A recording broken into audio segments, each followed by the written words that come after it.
Ads లేకుండా latest episode చూడండి.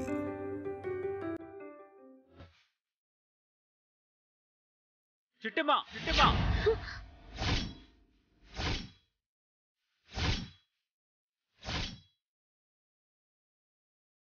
ఆ ఫోటోలు ఇక్కడికి ఎవరు తెచ్చారు?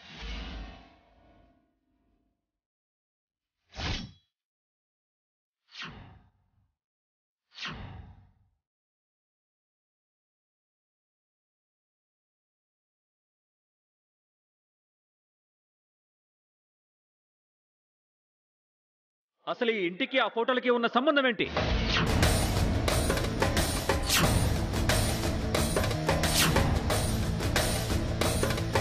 భగవంతుడా, లత శంకర్ నారాయణ గారి కూతురని దాసి ఈ పెళ్లి జరిపిస్తున్నాము. కానీ ఇప్పుడు అదే నిజం బయటపడిందే. మావయ్యకి ఏం చెప్పాలి? శంకర్ నారాయణ గారికి లతకి ఎలాంటి సంబంధం లేదని ఎలా నమ్మించాలి? మాట్లాడవేంటి? ఆ శంకర నారాయణ గారి ఫోటోలు మీ ఇంట్లో ఎందుకున్నాయి? ఆ శంకర నారాయణకి మీకు మధ్య ఉన్న సంబంధం ఏంటి?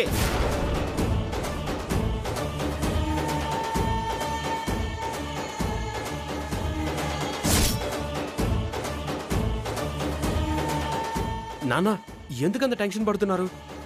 ఆ శంకర్ నారాయణకి వీళ్ళకి సంబంధం ఉంటేనే దీపం వెలిగించాలా? నువ్వు నోర్మోయ్.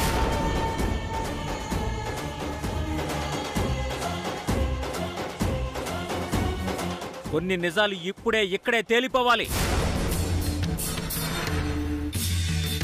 చెప్పు చిట్టమ్మా, ఆ శంకర్ నారాయణకి మీకు మధ్య ఉన్న సంబంధం ఏంటి? మీరు వాడి పిల్లలా?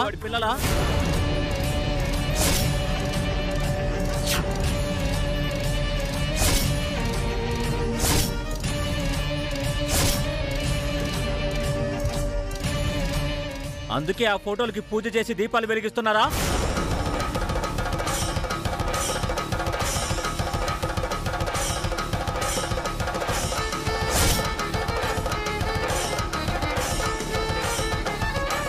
ఏమండి, ఎందుకండి మీ మాటలతో వాళ్ళని హింసిస్తారు? మీరన్నట్టుగా వాళ్లే గనక నా అన్నయ్య కూతుళ్ళైతే అంతకంటే అదృష్టం ఏముందండి? నోర్మోయ్.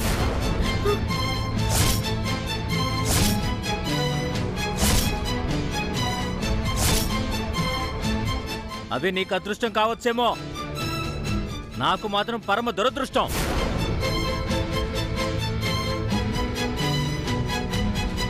నీ నోటితో చెప్పడం కాదు, వాళ్ళ నోటితో చెప్పమను. మేమే శంకర్ నారాయణ కూతుళ్ళమని వాళ్ళ నోటితోనే చెప్పమను. ఇప్పుడే, ఈ క్షణమే ఈ సంబంధం తెగదెంపులు చేసుకొని ఇప్పుడే వెళ్ళిపోతా.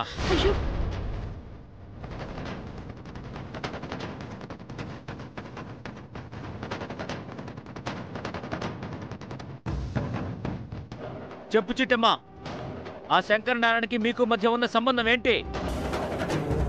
నా భార్య చెప్పినట్టుగా ఆ శంకర్ నారాయణ మీ నాన్నగారా? మీరిద్దరూ వాడి రక్తం పంచుకొని పుట్టిన బిడ్డలా?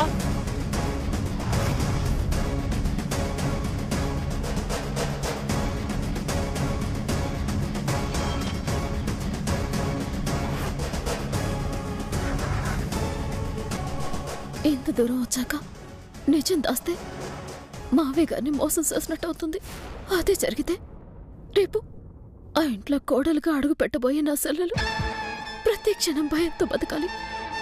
పొరపాటున నిజం తలితే తనని మోసం చేసినందుకు నా చెల్లెల్ని జీవితకాలం సాధిస్తారు. అలా జరగకూడదంటే తప్పు ఒప్పు నిజం చెప్పడమే మంచిది. చెప్తాను మావయ్య, మీ ప్రశ్నలన్నింటికి నేను సమాధానం చెప్తాను.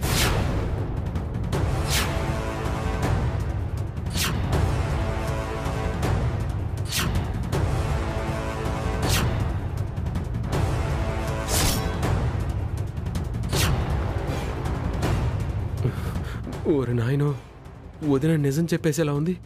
అదే జరిగితే మా నాన్న ఇక్కడికిక్కడే తెగదంపులు చేసుకొని వెళ్ళిపోతాడు. వదిన మాత్రం నిజం చెప్పడానికి వీల్లేదు.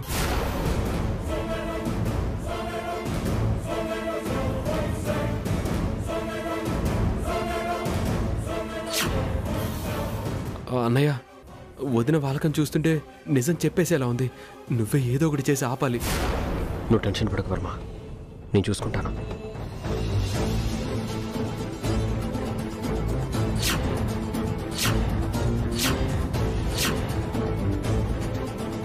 మావయ్య, శంకరనారాయణ గారి ఫోటో మా ఇంట్లో ఎందుకుందో, ఆయనకి మాకు మధ్య ఉన్న సంబంధం ఏంటో మీకు చెప్పి తీరాలి.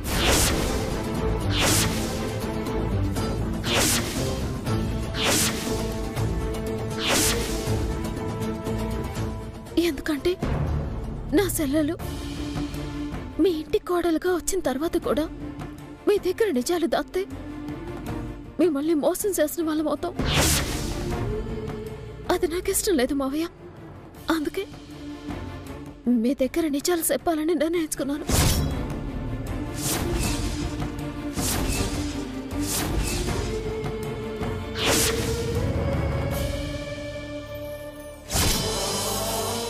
ఆ శంకర్ నారాయణ గారు ఎవరూ కాదు. అవును సార్, ఆ శంకర్ నారాయణ ఎవరనుకుంటున్నారు? సాక్షాత్తు విజయనగర జమీందారులు. ఆయన ఇంట్లోనే మా అమ్మ పని మనిషిగా చేసింది. ఆ అభిమానంతోనే మా అమ్మ వాళ్ళిద్దరు ఫోటోలు తెచ్చి మా ఇంట్లో పెట్టుకుంది.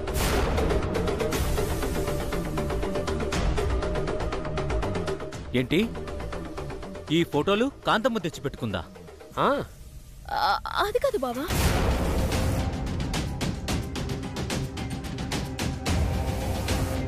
ఇంకా అర్థం కాలేదా నాన్న?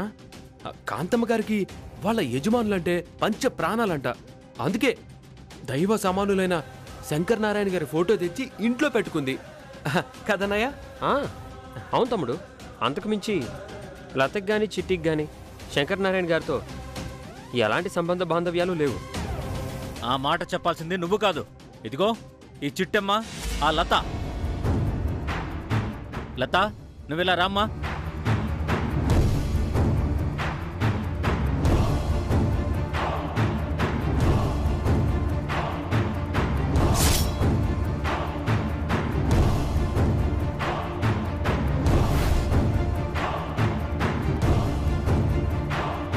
మీ ఇద్దరు ఆ ఫోటోల ముందున్న దీపం మీద ప్రమాణం చేసి శంకర్ నారాయణకి మీకు ఎలాంటి సంబంధం లేదని, ఆయన మీకు ఏమీ కాడని ఒట్టు పెట్టి చెప్పండి.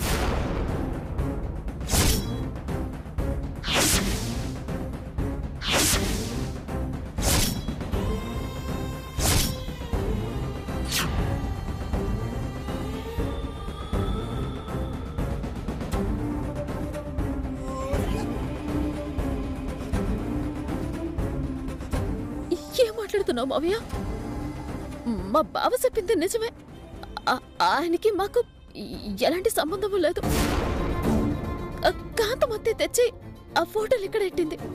కావాలంటే వెళ్ళి ఆవిడ్ని అడగండి. మీరు లేదు లేదు, కాంతమ్మ నిజం చెప్పుద్దన్న నమ్మకం నాకు లేదు.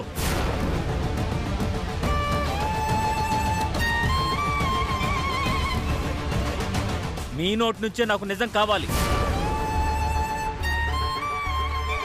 వెళ్ళి ఆ ఫోటోల మీద ఒట్టు పెట్టి చెప్తారా, లేక ఇప్పుడే మమ్మల్ని వెళ్ళిపోమంటారా? అచ్చో, వద్దు మావయ్య, వద్దు. చెప్తాము.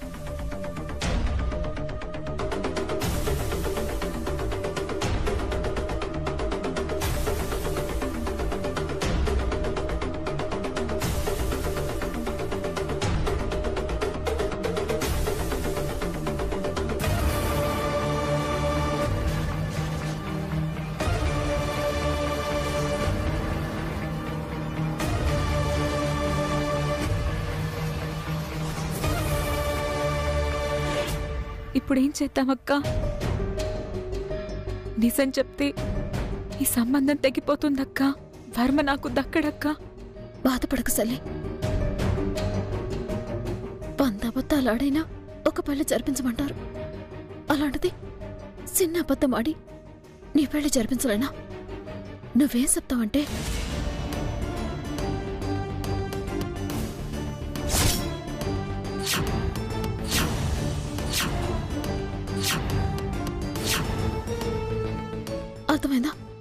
అర్థమైందక్కా. ఇంకా ఆలస్యం ఏంటి? ఒట్టు పెట్టి చెప్పండి.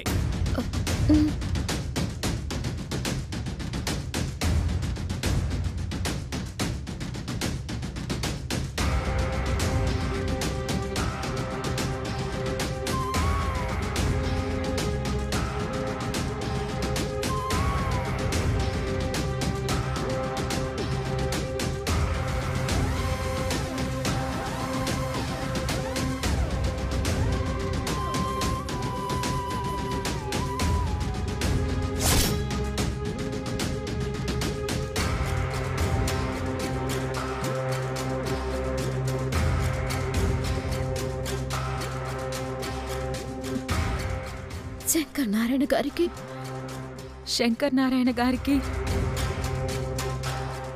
మాకు మాకు ఎలాంటి ఎలాంటి సంబంధం స-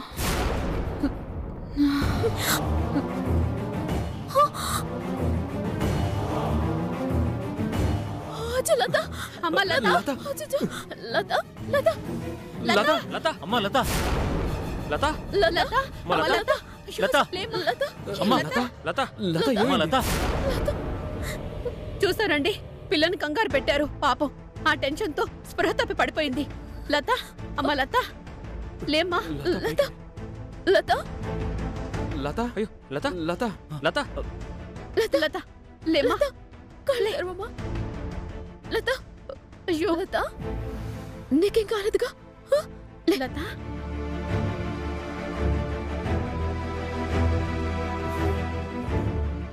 ఏంటి నాన్న మీరు మనల్ని ఇంతలా నమ్మిన వాళ్ళని ఇలా అనుమానించడం కరెక్ట్ కాదు నాన్న. అది కాదురా. ఏది కాదు? చూడు పాపం లత ఎలా సృహద పడిపోయిందో. సారీ అమ్మా, మీ మాటలు నేను నమ్ముతున్నాను. అమ్మాయిని లోపలికి తీసుకెళ్ళి కాసేపు విశ్రాంతి తీసుకోమని చెప్పండి. అలాగే మావయ్య, త్వరగా వెళ్ళండి అమ్మా. పదమ్మ లత.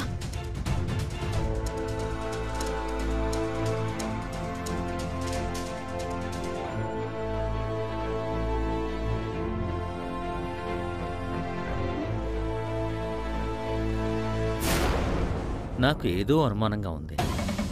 ఆ ఫోటోల్ని కాంతమ్మ తెచ్చిందా, లేక వీళ్ళే అక్కడ పెట్టారా? నిజం తెలుసుకోవాలి.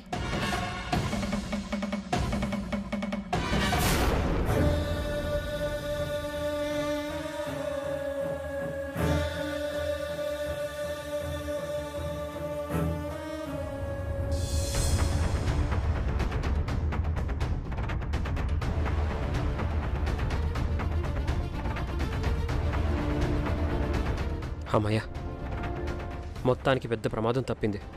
అయినా నువ్వేంటి చిట్టమ్మా, ఆయనకి నిజాలు చెప్పేస్తానంటావు. నిజం తెలిసిన మరుక్షణం వీళ్ల పెళ్లి పెటాకులవుతుందని నువ్వు మర్చిపోయావా?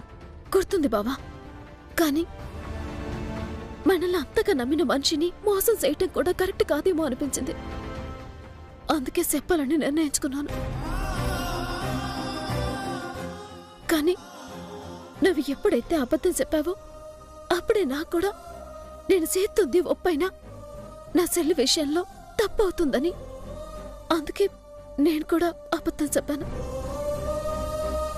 ఏదైతే ఏంటక్కా, నువ్వు చెప్పిన చిన్న ప్లాన్ వల్ల పెద్ద గండమే గట్టెక్కింది. అది భవిష్యత్తులో ఏమవుతుందోనని నాకు చాలా భయంగా ఉంది వదినా. నా భయం కూడా అదే మరిది. భవిష్యత్తులో నిజం తెలిస్తే నా చెల్లెలి కాపురం ఏమవుతుందో అన్న భయంతో నిజం చెప్పాలని అనుకున్నాను. అక్క, నువ్వు నా పక్కనుండడం వల్ల నేను కోరుకుంటున్నవన్నీ జరుగుతున్నాయి. కానీ ఒక్క చిన్న వెలితి మాత్రం నా మనసుని తోలుస్తుందక్క. ఏటమ్మాది?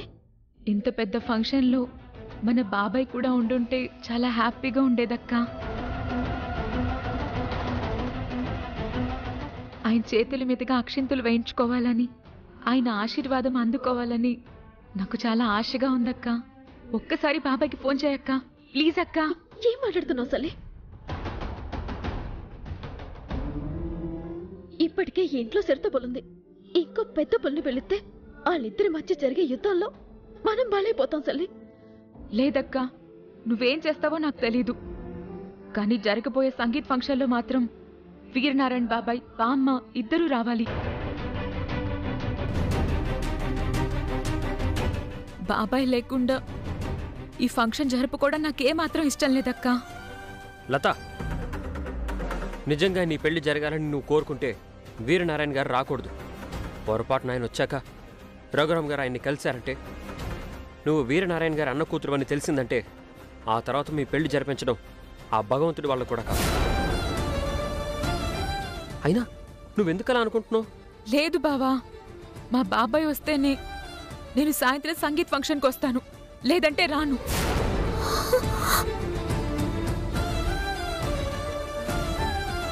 చూడమ్మా, బాబాయ్ రావాలని నిన్ను ఆశీర్వదించాలని నాకు మాత్రం ఉండదా చెప్పు?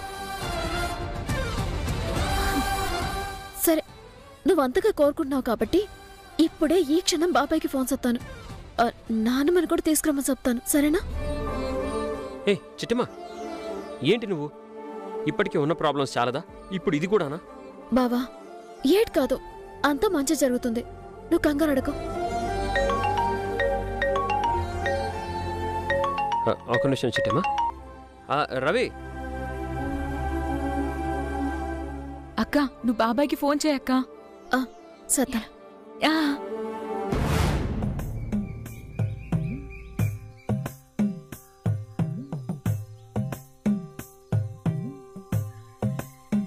నాకు మన జీవితం మీద ఆశలన్నీ పోయి భవిష్యత్తు అంధకారంగా మారి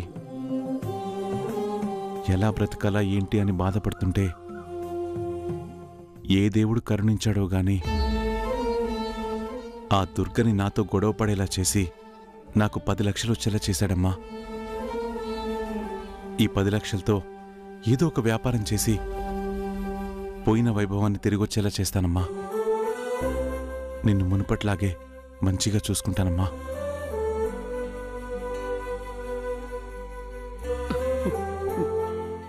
ఏ దేవుడో కరుణించటం కాదురా, ఆ దేవుడే చిట్టెమ్మ రూపంలో వచ్చి ఆ దుర్గారావు ద్వారా నీకు 10 లక్షలు వచ్చేలా చేశాడు.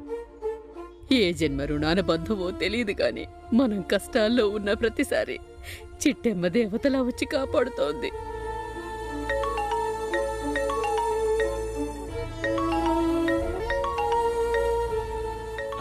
చిట్టమ్మ ఫోన్ చేస్తుందమ్మా. నిండు 100 ఏళ్ల ఆయుష్ నా తల్లికి. మా అమ్మా చిట్టమ్మా. బాబాయ్, ఏడన్నావు బాబాయ్? ఊర్లోనే ఉన్నానమ్మా. అమ్మకి అన్నం తినిపిస్తున్నానమ్మా. అలాగా? చెప్పమ్మా, ఏంటి ఫోన్ చేశావు? ఏట్లేదు బాబాయ్, మాకు తెలిసిన వాళ్ళది నిశ్చితార్థమైంది. వాళ్ళు నీ ఆశీర్వాదం తీసుకోవాలని ఆశపడుతున్నారు. నువ్వేమీ అనుకోకపోతే నాన్నమ్మని తీసుకొని ఓ పాలి మా ఇంటికి వచ్చేసాయి బాబాయ్. ఎవరినో నేను ఆశీర్వదించడం ఏంటమ్మా?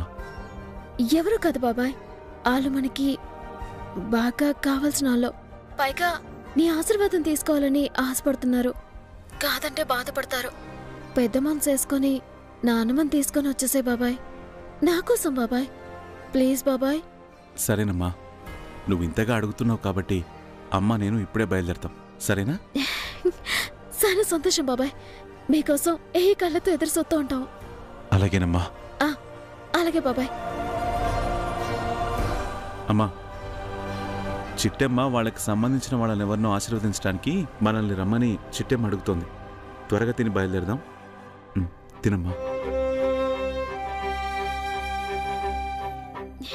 వదినా, మావ ఏమన్నారు వదినా? ఇంకా సేపట్లో బయలుదేరుతామన్నారు వర్మ. నిజమా వదినా? మా మావయ్య వస్తున్నారా? మా అక్క అడగడం ఏంటి, బాబాయ్ రానండవేంటి? తప్పకుండా వస్తాడు. మావయ్య వస్తున్నారని ఓ పక్క ఆనందంగా ఉన్నా, వచ్చాక ఏం జరుగుతుందోనని టెన్షన్గా ఉంది వదినా. వచ్చాక ఏడ్సేస్తావు మరిది. మావయ్యకి మా నాన్నగారు ఎదురయ్యారంటే పచ్చగడ్డి కూడా బగ్గుమంటది వదినా. ఆ ఇంటికాకి ఈ ఇంటి మీద, ఈ ఇంటికాకి ఆ ఇంటి మీద వాలకూడదనుకునే ఇద్దరు మనుషులు ఒకే చోట కలిశారంటే మరో కురుక్షేత్రం జరిగి తీరుతుంది. అవును వర్మ, కాకపోతే ఇందాక మీ అమ్మ నాన్నని మేనేజ్ చేసినట్టే ఈసారి వేర్నాన్న బాబాయ్ని కూడా మేనేజింగ్ చేద్దాం. కానీ అది మీరు అనుకున్నంత ఈజీ కాదు వదినా. ఏ చిన్న తేడా జరిగినా మొదటికే మోసం వచ్చే ప్రమాదం ఉంది. అవునక్క, బాబాయ్ వస్తున్నందుకు ఆనందంగా ఉన్నా మావయ్య బాబాయ్ ఎక్కడ గొడవ పడతారేమోనని భయంగా ఉంది. సల్లే, బాబాయ్ ఆశీర్వాదం తీసుకోవాలని కోరుకున్నావు కదా, నీ కోరిక నెరవేర్చాలా వద్దా? నెరవేరుతున్నందుకు ఆనందంగా ఉన్న ఒకవైపు నీ భయం నాకు అర్థమైంది సల్లి. బాబాయ్ నానమ్మ రాగానే ఏదో ఒకటి చేద్దాము. మసిపూసి మారడిగాయ చేసైనా మిమ్మల్ని ఆశీర్వదించేలా చేస్తాను. నన్ను నమ్ము. మా చిట్టెమ్మక్క పక్కనుంటే నాకు భయం ఏంటక్కా? నీ పక్క మీ చిట్టమ్మక్కుంది, కానీ నా పక్క మా అమ్మా నాన్నలున్నారు. మామయ్య అమ్మమ్మ ఇంట్లో అడుగు పెట్టాక ఏ రణరంగం జరుగుతుందో, ఇద్దరు ఎలా రియాక్ట్ అవుతారో ఆ దేవుడికే తెలియాలి. వర్మ, నువ్వేటి భయపడుకో. తిమ్మిని బమ్మిసేసానా సరే, వేర్నాన్న బాబాయ్ మిమ్మల్ని ఆశీర్వదించేలా చేసే పూసి నాది. పదండి వెళ్దాం, పదండి.